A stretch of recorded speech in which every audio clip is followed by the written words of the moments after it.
شاہ پست حسین بادشاہ پست حسین، جس کے مظہر کو علی کہا جائے وہ اللہ کیا ہوگا؟ کتنا چھوٹا رکھ دیا مولوی نے اللہ کا تصور۔ میں تو پوری دنیا میں ہاتھ جوڑ کے لوگوں سے پوچھتا پھرتا ہوں، مجھے عقیدہ توحید تو بتاؤ۔ علی ولی اللہ تو بعد میں سمجھو گے، پہلے توحید کو تو سمجھو۔ تمہارا تو پہلا زینہ ہی ٹھیک نہیں۔ 5 دفعہ مولوی دن میں لاؤڈ سپیکر میں کہتا اللہ اکبر، اللہ سب سے بڑا ہے۔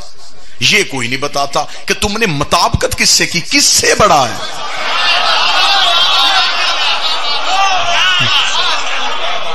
بھائی سب سے بڑا ہے، کس چیز سے تم نے تولا، کس سے، کس چیز سے بڑا ہے؟ کہہ دیتے اللہ بڑا ہے، تم نے کہا نہیں سب سے بڑا ہے۔ وہ سب کون ہے؟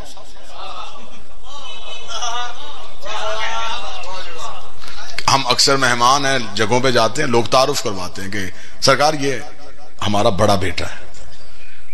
یہ بڑا کہنا اس بات کی دلیل ہے اس گھر میں کوئی چھوٹا بھی ہے۔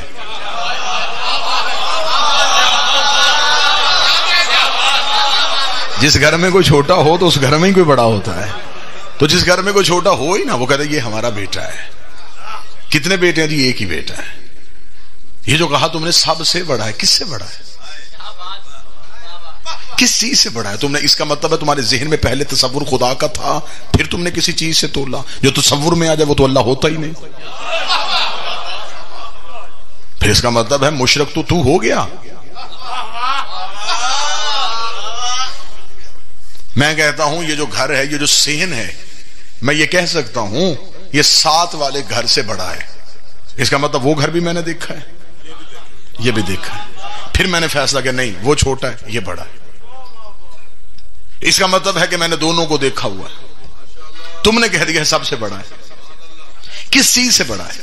اب میں اگر اس کا ایک اور مثال دوں، میں کہوں یہ جو گھر ہے یہ میری انگوٹھی سے بڑا ہے، ہر صاحب عقل سوچنے میں مجبور ہو جائے گا کہ انگوٹھی کا گھر سے تقابل کیسا؟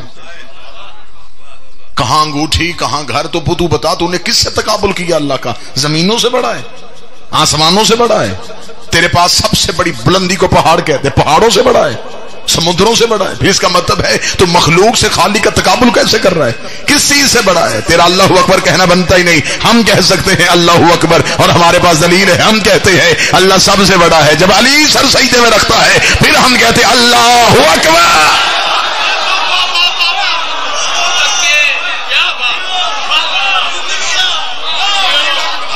جو اتنے اعلین میں بڑا ہے پھر اس کا حق بنتا ہے کہ اسے اللہ اکبر کہا جائے۔ پہلے تو عقیدہ توحید بہتر کیا جائے، پھر تم کہیں جا کے تم ولایت تک پہنچو گے۔ ہزاروں سینکڑوں آیات قرآن میں سے ایسی ہیں، ہزاروں دلائل نکالے جا سکتے ہیں۔ ہر ایک مفسر نے ترجمہ لکھا ہوا ہے، خدا کہتا خلق السماوات والارض فی 6 ایام وکان عرشہ علی الماء۔ خدا کہتا میں نے زمین و آسمان کو 6 دنوں میں خلق کیا، وکان عرشہ علی الماء، اور تب میرا عرش پانی پہ کھڑا تھا۔ یہی لکھا جا رہا ہے، یہ ہاتھ باندھ کے طالب علم پوچھنے لگا ہے۔ تم نے لکھا ہے کہ خدا کہہ رہا خلق السماوات والارض فی 6 ایام، زمین و آسمان خلق ہوئے 6 دنوں میں۔ دن کا تعلق ہے گردش لیل و نہار سے، مکمل ہو دن رات چھائے، یہ گردش لیل و نہار، یہ دن اور رات کی وجہ ہے۔ دن ہوتا ہے سورج سے، رات ہوتی ہے سورج کے چلے جانے سے۔ جب کچھ تھا ہی نہیں پھر دن کہاں سے آئے؟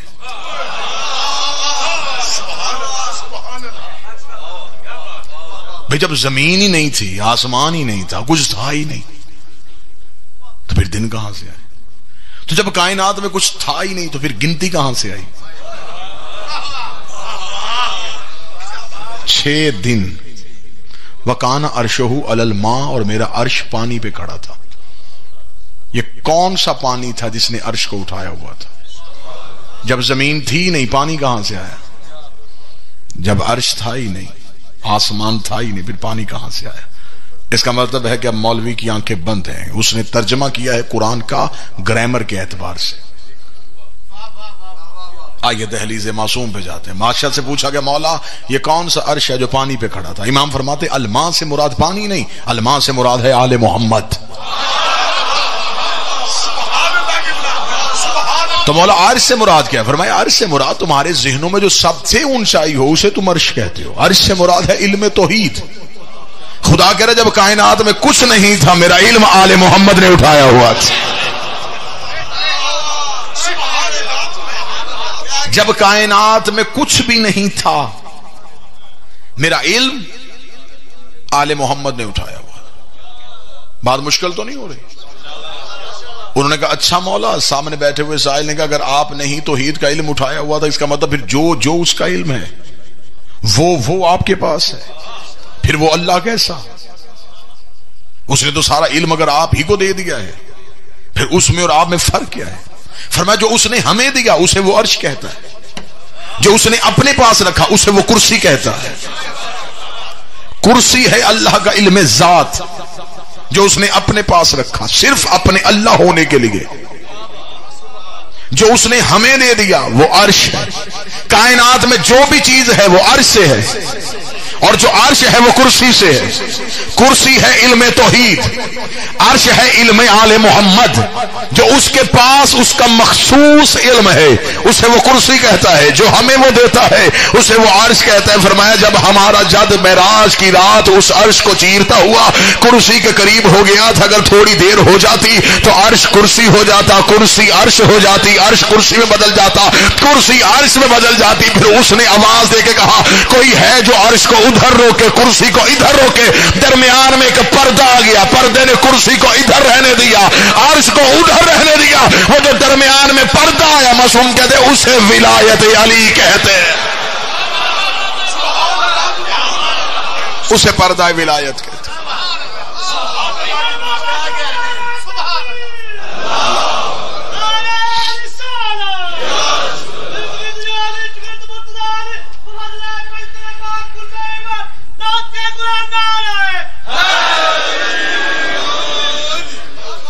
بڑا مشکل ترین ٹاپک ہے عقیدہ توحید. اگر وہ عرش پہ ہے اور زمین پہ نہیں تو پھر معاذ اللہ پھر وہ بھی اللہ نہیں. جو ایک جگہ پہ ہو دوسری جگہ پہ نہ ہو وہ اللہ ہوتا ہی نہیں. اگر اسے کہیں گے کہ وہ ہر جگہ پہ ہے تو پھر ہم حلول کے قائل ہو جائیں گے. حلول کسی چیز میں وہ کرتا نہیں. اگر کسی ایک جگہ پہ وہ رکا ہوا ہے تو پھر یہ بھی عقیدہ توحید نہیں، کیونکہ وہ جمود میں نہیں آتا. اگر کہتے کبھی ادھر ہوتا ہے کبھی ادھر ہوتا ہے تو اس کا مطلب وہ متحرک ہے. جو متحرک ہو وہ بھی اللہ نہیں ہوتا. پھر آپ ہمیں بتاؤ کہ آپ نے پھر کہاں سے اللہ ماننا ہے؟ اس کا مطلب ہے کہ یہ مظہر توحید ہے، ان کی حرکت اس کی حرکت ہے، ان کا بیٹھنا اس کا بیٹھنا ہے. یہ مظہر ہے، یہ وہ صفات ہے جنہوں نے اللہ کو ظاہر کیا. اس وقت اس پنڈال میں روشنی ہے. روشنی کس وجہ سے؟ اس لائٹ کی وجہ سے. یہ لائٹ روشنی کا مرکز نہیں، روشنی کا مظہر ہے. اس کے پیچھے ایک طاقت ہے جس نے اسے روشن کیا.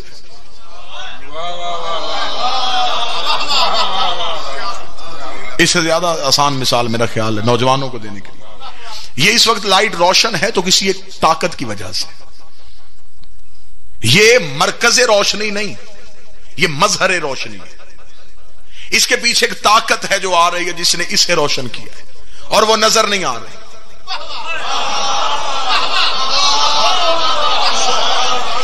اس کا اقرار اس کا اقرار ہے.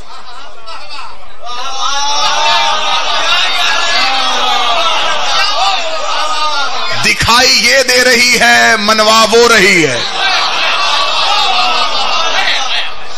دکھنے میں یہ ہے، حقیقت وہ ہے. یہ یہاں نظر آ رہی. ہم ہدایت اس سے ہے، فائدہ یہ دے رہی ہے، دے اس کی وجہ سے رہی ہے. ابھی تھوڑی دیر کے بعد یہاں گھپ اندھیرا ہو جائے، کوئی نہیں پوچھے گا کہیں لائٹ ٹوٹ تو نہیں گئی، ہر کوئی کہے گا بجلی چلی گئی. اس کا مطلب ہے کہ اگر مظہر خاموش ہو جائے تو مظہر کی خاموشی نہیں ہے، اس کا مطلب ہے کہ مرکز سے ہٹ گیا ہے، مظہر سے ہٹ گیا تو مرکز سے ہٹ گیا۔ یہ ہاتھ باندھ کے سیالکوٹ میں کہہ رہا ہوں، علی اللہ کا مظہر ہے۔ علی کو جہاں سے نکالنا سوچ کے نکالنا، جہاں سے علی چلا جائے وہاں سے اللہ چلا جاتا۔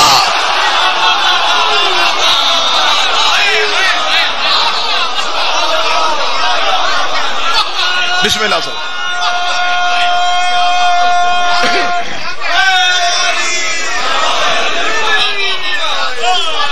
بسم اللہ سر۔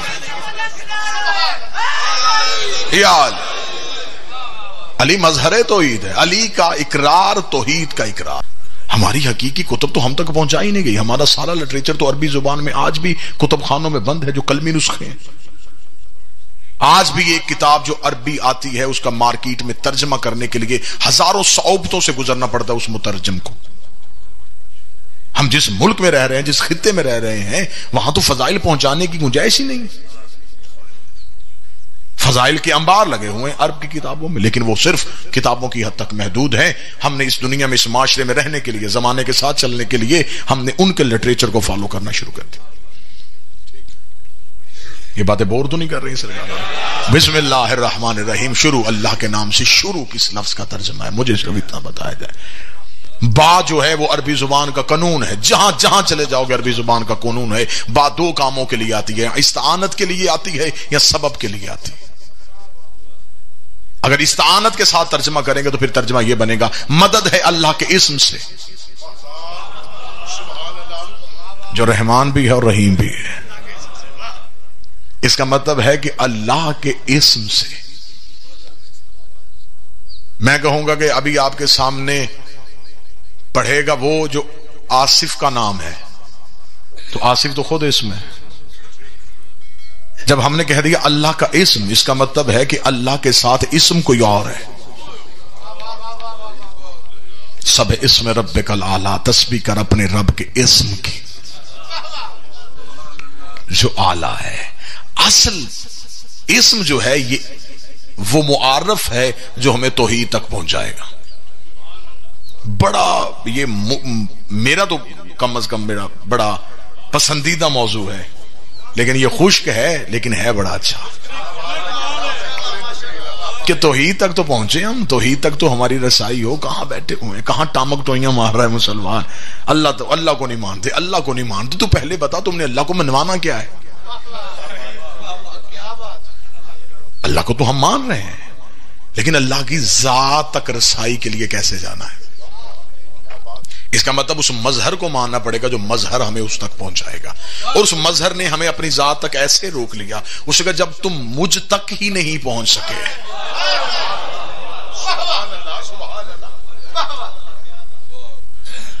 ہماری رسائی تو اس تک ہوئی نہیں۔ اشہد ان لا الہ، ہم گواہی دیتے ہیں کہ اللہ ہے۔ الشاہد ہو و حاضر علی شیء، گواہی کا اصول ہے گواہی وہ دے جو چیز پہ حاضر ہو۔ بندے عدالت میں جا کے گواہی دیتے ہیں، جج پوچھتا ہے کہ پہلے یہ بتا تو نے آنکھوں سے دیکھا ہے؟ تم کہتے ہو اشہد ان لا، میں گواہی دیتا ہوں کہ اللہ ہے، دیکھا ہے؟ پھر گواہی کیوں دی؟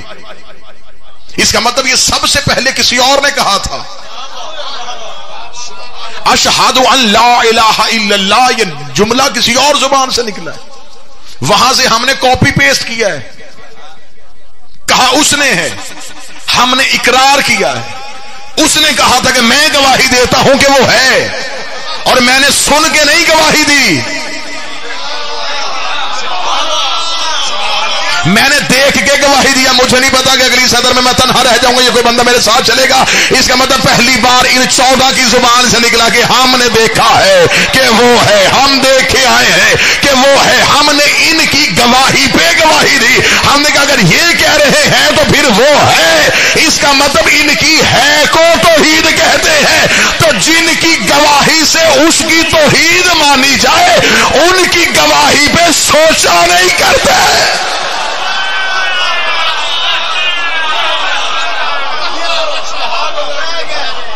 ان کی گواہی کی وجہ سے تو آپ نے توحید کی گواہی دی۔ یہ اللہ منوانے آئے تھے، اللہ بننے نہیں آئے تھے۔ انہوں نے توحید کو منوایا. میں نے آپ کے سامنے اللہ کے قرآن سے آیت پڑھی، قل الحمدللہ الذی لم یتخذ ولدا ولم یکن لہ شریکا فی الملک. خدا کہتا کہہ دیجئے حمد ہے اس اللہ کے لیے جس نے اپنے لیے کسی کو بیٹا نہیں بنایا. یہ آیت ان کے لیے تھی جو عیسیٰ کو اللہ کا بیٹا کہہ رہے تھے، اور خدا نے تنبیہ دے دی قرآن میں، ان سے کہہ دے اللہ کا کوئی بیٹا نہیں. میرے مالک تجھے عیسیٰ کے ماننے والوں سے خطرہ تھا اور تو نے کہہ دیا کہ انہیں کہہ دے کہ میرا کوئی بیٹا نہیں ہے، انہیں وضاحت کر دے، غلط فہمی میں نہ رہے. میں کہہ رہا ہوں میرا کوئی بیٹا نہیں ہے. اسے بیٹا نہیں کہنے دے رہا، اور ابو طالب کے بیٹے کو اپنا چہرہ کہہ رہا ہے.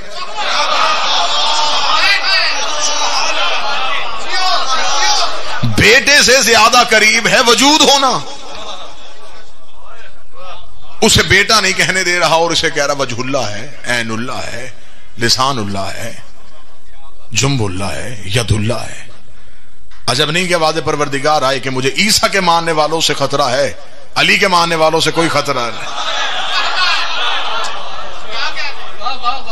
میں علی کو جو بھی کہہ دوں علی والا مجھے علی ولی اللہ ہی کہے گا، وہ علی اللہ نہیں کہے گا. اور پھر وہ کہہ رہا ہے وَلَمْ يَكُنْ لَهُ شَرِيكًا فِي الْمُلْكِ، میں نے اپنے ملک میں کسی کو حصے دار بنایا ہی نہیں، میری مملکت میں میرا کوئی سانجھے دار ہے ہی نہیں، کوئی شراکت نہیں ہے. یہاں ہمیں قرآن میں یہ کہہ دیا کہ میری جتنی بھی مملکت ہے اس میں میرا کوئی شریک نہیں ہے. پھر آگے جا کے خود ہی قرآن میں کہہ دیا تُؤْتِي الْمُلْكَ مَن تَشَاءُ، پھر میں جسے چاہوں اپنا ملک عطا کر دیتا ہوں. جب تیرے ملک میں کوئی حصے دار ہی نہیں تو نے عطا کیوں کیا؟ میرے مالک تیری مملکت میں کیا کیا ہے؟ یہ زمین تیری مملکت ہے، ہاں اس کا مطلب اس زمین میں کوئی حصے دار نہیں، صرف تیری ہے، زمین کا مالک صرف تو ہی ہے. پھر آگے جا کے ایک آیت میں اور نفی ہو گئی، فرمایا ہم زمین پہ خلیفہ انہیں بنائیں گے، وارث انہیں بنا دیں گے جنہیں زمین پہ کمزور بنانے کی کوشش کی گئی. اس کا مطلب زمین اللہ کی ہے، وارث آل محمد ہے. میرے مالک قرآن تیری کتاب ہے، اس کا کوئی وارث نہیں ہے. فرمایا ثم اورثنا الکتاب الذین اصطفینا من عبادنا، پھر ہم نے قرآن کا وارث انہیں بنا دیا ہے جنہیں ہم نے اپنے عبد میں سے چنا ہوا تھا. اس کا مطلب زمین اللہ کی، وارث آل محمد، قرآن اللہ کا، وارث آل محمد. میرے مالک یہ جنت تو تیری ہے نا، اس میں تو تیرا کوئی حصے دار نہیں، یہ تو ہم صرف تجھ ہی سے مانگیں گے. آواز جزاہم صبرا جنت و حریرا، یہ بھی میں دے چکا ہوں جزا میں، جنت بھی حریر جنت بھی. میرا مالک اس کا مطلب ہے کہ تو مالک ہے، اختیار سارے آل محمد کے پاس ہے. ہم آل محمد کو اللہ نہیں کہتے لیکن توحید کے اختیارات کا مالک کہتے ہیں. پہلا عقیدہ توحید ہمارا سب سے بہتر، دوسرا عقیدہ نبوت ہمارا سب سے جدا. یہی وجہ ہے کہ آج زمانے کے مولوی چکر میں ہیں، پھنسے ہوئے ہیں، پریشان ہیں. آج اپنے بچوں کے لیے پریشان ہے کہ آج ہمارا بچہ ہتھیلی پہ کائنات اٹھا کے پھر رہا ہے، کوئی بندہ اس کو یہ نہ کہہ دے کہ نبی کے بعد نبی کی گنجائش ہے، یہ کسی دوسرے کو نبی نہ مان لے. آج ختم نبوت کی کانفرنسیں ہو رہی ہیں، سیمینار ہو رہے ہیں. آج ختم نبوت کے حوالے سے اسکولوں میں، کالجز میں، یونیورسٹیوں میں، مسجدوں میں، مدرسوں میں بچوں کو بتایا جا رہا بیٹا نبی کے بعد کوئی نبی نہیں، نبی کے بعد کوئی نبی نہیں، نبی کے بعد کوئی نبی نہیں. سرکار آپ نے آنے میں دیر کر دی ہے. آپ نے بوس آل محمد میں کتابیں بہت پہلے لکھ دی تھی. آپ نے ان کتابوں میں جھوٹی حدیث لکھ دی تھی کہ نبی نے کہا تھا اگر میرے بعد نبی ہوتا تو فلاح ہوتا، میرے بعد نبی ہوتا تو فلاح ہوتا. اس کا مطلب آپ نے دروازہ کھلا چھوڑا تھا. تو آج کہیں سے ادھر سے دعویٰ ہو رہا ہے، کبھی ادھر سے دعویٰ ہو رہا ہے، کبھی ادھر سے دعویٰ ہو رہا ہے. آپ نے دروازہ کھلا چھوڑا تھا تو ختم نبوت میں حملہ ہوا. مجھے عزت آل محمد کی قسم ہے یہ قوم اتنی مطمئن ہے کہ ہمارا عقیدہ ختم نبوت کمزور نہیں. ہم مجلسوں میں اپنے بچوں کو نہیں بتاتے کہ بیٹا کسی کو نبی نہ ماننا، بیٹا کسی کی نبوت کا اعلان نہ کرنا، کیونکہ ہمیں خبر ہے ہم نے اپنے بچوں کو محمد رسول اللہ کے فوراً بعد علی ولی اللہ پڑھایا ہوا ہے. اور انہیں پتا ہے کہ جب علی جیسا بندہ نبی نہیں بن سکتا پھر کسی کمی کی اوقات ہی کیا.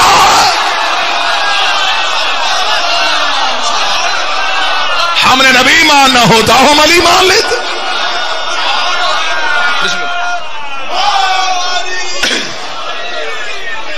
سب سے بڑی ختم نبوت کی دلیل کا نام علی ولی اللہ. ہمارا عقیدہ رسالت اس لیے محفوظ ہے، ختم نبوت کے دروازے کے تالے کو علی ولی اللہ کہتے ہیں. کو نبی تک پہنچے تو کیسے پہنچے؟ ولایت علی سامنے.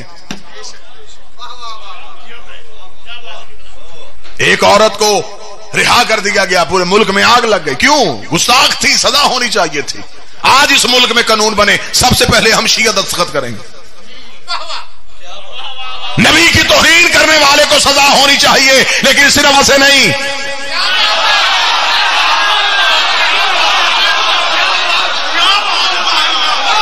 یہ سزا بہت پہلے شروع ہو جانی چاہیے تھی،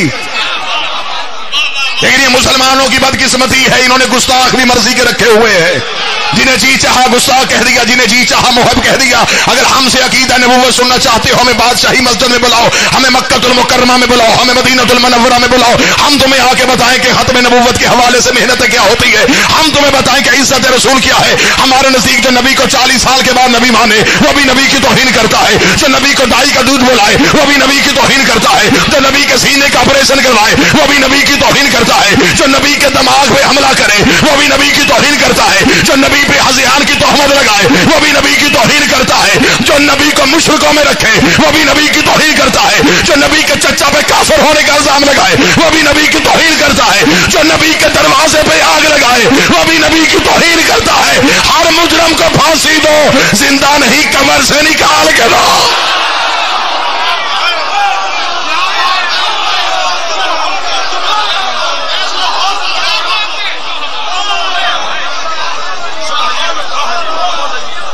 لیکن یہ بدقسمتی مسلمانوں کی، عزت اسلام چاہتے ہو عزت نبی کرنا سیکھو۔ آج تک نبی کی بات کرنے والوں کو نبی کی نعت پڑھنا نہیں آئی، نہیں نبی کی نعت کیا پڑھی جا رہی ہے؟ رسالت مآب کی زلفوں کی تعریف، چہرے کی تعریف، جسم کی تعریف، یہ نعت، وہ یہ نعت نہیں، یہ حمد پروردگار ہے۔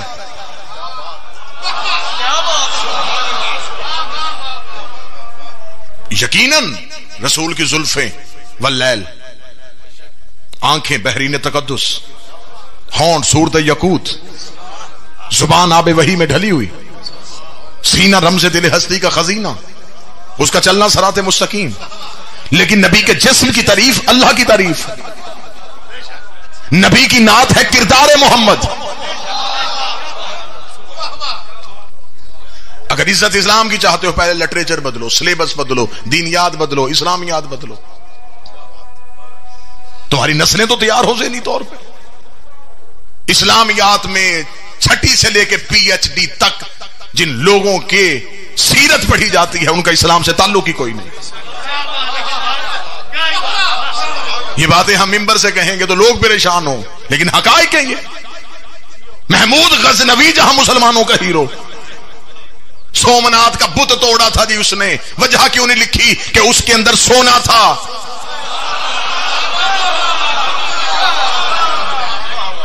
محمد بن قاسم نے آ کے سندھ میں اسلام پہنچایا، سیدوں کا پیچھا کرتا ہوا آیا، کائنات کے سب سے بڑے ظالم کا بھتیجا۔ کتابیں چاہو گے میں ممبر پہ چھت تک ڈھیر لگاؤں، جس ملاؤں نے اتنی بڑی حرکت کی، جس نے قرآن پہ تیر چلائے تھے۔ سب سے پہلے تحریف قرآن اس نے کی حجاج بن یوسف نے۔ یہ جو قرآن میں اعراب لگائے گئے اس نے اپنے دور میں لگا کے تلفظ بدلے۔ سب سے بڑے نبی کے محدث نوفہ بن عطیف کو اس نے قتل کیا، لیکن جتنے ظالم تھے وہ سارے اسلام کے ہیرو بنا دیے گئے۔ وجہ کیا ہوئی؟ تاریخ لکھی گئی بادشاہوں کے دربار میں بیٹھ کے، درہم و دینار تول تول کے تاریخ لکھوائی گئی، حقیقت تو پہنچا ہی نہیں گئی۔ یہی وجہ ہے کہ آج انگریز مسلمان کیوں نہیں ہو رہا، اس لیے کہ وہ تیرا مولوی نہیں سن رہا، وہ تیری ہسٹری پڑھ رہا۔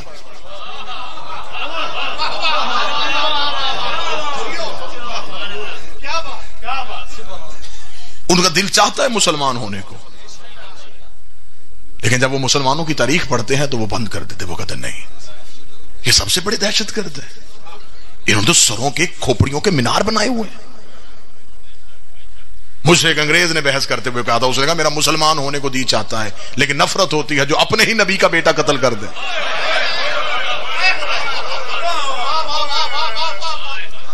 ان سے ہم اسلام کیسے دیں؟ اگر آج بھی دنیا میں اسلام منوانا چاہتے ہو تو صرف ایک ہی کردار ہے جو دنیا کے سامنے پیش کر سکتے، وہ کردار آل محمد ہے۔ صرف ایک یہ کردار ہیں جن کو جہاں چاہو پیش کر سکتے ہو۔ مسلمان ہونا چاہتے ہو ان کے کردار پڑھو، دیکھو یہاں ظلم نام کی کوئی چیز نہیں، یہاں تکبر نہیں ہے، یہاں سر نہیں کاٹے جا رہے، یہاں کسی کا گھر نہیں جلایا جا رہا، یہاں بادشاہت کا لالچ نہیں ہے، یہاں حکومت کی تمنا نہیں ہے، لیکن جن چیزوں سے لوگوں کو مسلمان کرنا تھا وہ نام ہی تاریخ سے مٹا دیے گئے۔ آج بھی جا کے پڑھ لو، نوجوان بیٹھے ہو نیٹ پہ جا کے سرچ کرو، مسلمانوں کی جو ہسٹری ہے وہ مسلمانوں نے کہاں سے لی ہے؟ رومن امپائر سے لی ہے۔ مسلمان تو اپنی تاریخ چھوڑ آئے تھے، دریاؤں کا پانی کالا کروا دیا تھا انہوں نے اپنی تاریخ سے، بھرے کے بھرے کتب خانے چھوڑ کے آ گئے تھے ملک فتح کرنے کے چکر میں۔ دشت تو دشت ہے، دریا بھی نہ چھوڑے ہم نے، بحر ظلمات میں دوڑا دیے گھوڑے ہم نے۔ مسلمان ملک فتح کر رہے تھے، انہوں نے انسانیت کو فتح نہیں کیا۔ جہاں جہاں سے گزرتے گئے خطے ساتھ ملاتے گئے اور کردار آل محمد کو پاش پاش کرتے گئے۔ وجہ یہ ہوئی کہ لوگوں نے بادشاہوں کے کردار کو اسلام سمجھ لیا۔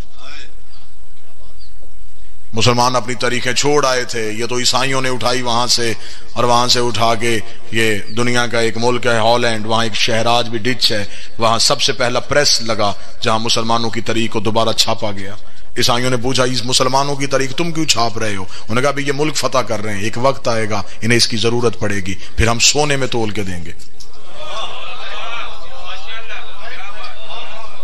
پھر جب ذلے سبحانی بیٹھ گئے تخت پہ، پھر آپ مورخین کٹھے کی، ہاں بھی کہاں ہے تاریخ؟ انہوں نے کہا کون سی تاریخ؟ جن سے حدیثیں لینی تھی انہوں نے تو مار دیا، جن کے سینوں میں نبی کی زندگی تھی انہوں تو ہم نے دیواروں میں چنا دیا، کیونکہ وہ حکومت کے رستے میں رکاوٹ تھے، وہ تو مار دیے گئے سارے۔ انہوں نے کہا پھر ہم پچھلی ہسٹری اگلی نسلوں تک کیسے پہنچاؤں گے؟ انہوں نے کہا اب مرضی سے لکھو، اب جو جی چاہتا ہے وہ لکھو۔ اب یہ وجہ تھی جہاں جھوٹی حدیثیں بنائی گئی، جھوٹے راوی بنائے گئے، غلط روایتیں بنائے گئے۔ آج اسلام اسے صرف پوری دنیا میں ٹیررسٹ کہا جا رہا ہے، دہشت گرد کہا جا رہا ہے۔ کیوں دہشت گرد ہے؟ جہاں سے پہلی دفعہ پانی نکل رہا ہے جی چشمہ پوٹھے، تو آپ وہاں سے جا کے اگر پانی لیں گے نا کسی پیالے میں تو وہ پانی بڑا صاف اور شفاف ہوگا، کہ وہ پہلی بار سینے زمین سے نکلا ہے۔ لیکن جو ہی وہ پانی چشموں کی صورت میں ندیوں میں آتا ہے، ندیاں نالوں میں جاتی ہیں، یہ دریاؤں میں، پھر یہ جہاں جہاں سے پانی گزرتا ہے اس زمین کی رنگت، جنگلوں کے پتے، علاقے کی گندگی شامل کرتا کرتا جب اب پانی پہنچا، تو اب جب ہم نے لیا تو اب ہمیں ڈاکٹروں نے کہا اسے چھان کے پینا، اسے پہلے ابال لینا۔ کیوں؟ یہ پانی تو وہی نہیں ہے جس میں صحت تھی، مگر قصور پانی کا نہیں، رستوں نے پانی کا اثر بدل دیا ہے۔ قصور پانی کا نہیں، جن رستوں سے پانی گزرا ہے ان رستوں کی گندگی اتنی شامل ہو گئی، اب یہ پانی بجائے شفا کے یہ بیماری بن گیا۔ قصور اسلام کا نہیں، اسلام جب مکے کی چوٹی سے نکلا، حیا، وفا، اخلاق، محبت، کردار، سیرت، لیکن جب یہ بادشاہوں کے درباروں سے گزرا اس میں جھوٹے راوی آ گئے، اس میں گندے بادشاہ آ گئے، اس میں غلط روایتیں آ گئی۔ اب جب اسلام ہم تک پہنچا تو اب دنیا نے کہا یہ دہشت گرد ہے۔ قصور اسلام کا نہیں، رستوں نے اسلام کا اثر بدل دیا۔ ہمارا صرف اتنا قصور ہے، مر رہے ہیں ہم 1400 سال سے، صرف یہی قصور ہے، ہم نے بادشاہوں سے اسلام نہیں لیا،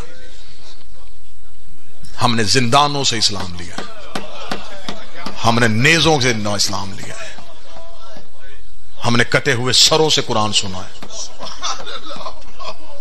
ہم نے اتری ہوئی چادروں سے خطبے سنے۔ قصور ہمارا صرف یہ ہے، اگر سنی میرا بھائی بیٹھو، ہمارا صرف اتنا قصور ہے، ہم اہل بیت کے علاوہ کسی کو نہیں جانتے۔ جن سے اسلام لینا تھا وہ کوئی رکوع کی حالت میں ہے، کسی کے ہاتھوں میں ہتھ کڑی،